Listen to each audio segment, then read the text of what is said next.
Mga kapatid ko Jesucristo, magandang umaga po sa inyong lahat. Magandang umaga po, Father.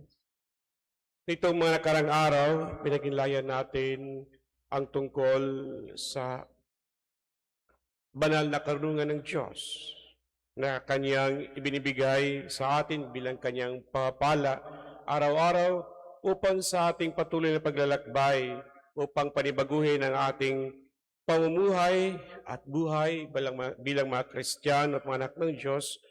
Kinakailangan natin ang hiyas ng banal na karunungan.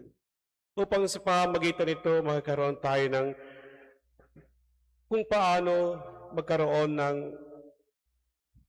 pag-unawa sa bawat bagay-bagay na ating ginagawa at sa mga karanasan na meron tayo bilang istorya ng ating buhay na kasama ang Diyos, nakapiling ang Diyos, lalong-lalo sa paglalakbay na ito patungo sa Kanyang kaharian.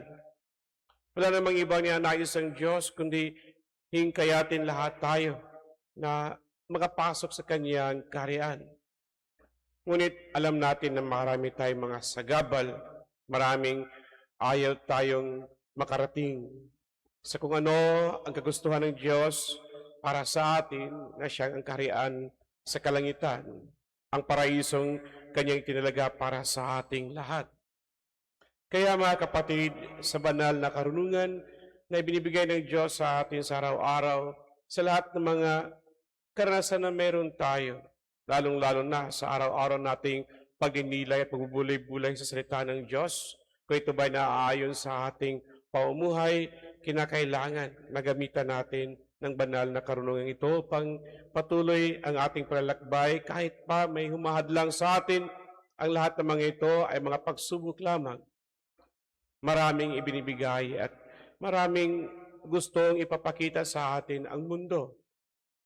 Maraming mga mabuti, ngunit alam naman natin na hindi lahat ng mabuting nasa harapan natin ay para sa atin. Dahil kinakailangan na bigyan natin ng pansin at pahalaga ang kung ano ang kabutihan para sa lahat. Yung tinatawag nating common good. Dahil alam naman natin ang kaharian ng Diyos ay para sa lahat, hindi para lamang sa akin o sa inyo, kundi para sa buong sangkatauhan na patuloy niyang hinihikayat na makinig at magnilay at magbulay-bulay sa salita ng Diyos.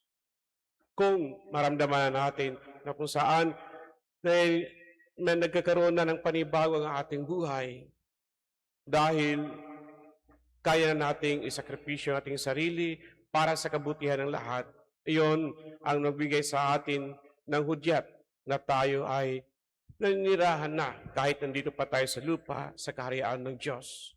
Dahil alam naman natin na ang kabutihan para sa lahat ay magbibigay sa atin ng hudyat na tayo ay nasa wastong paglalakbay sa kabanalan ng buhay.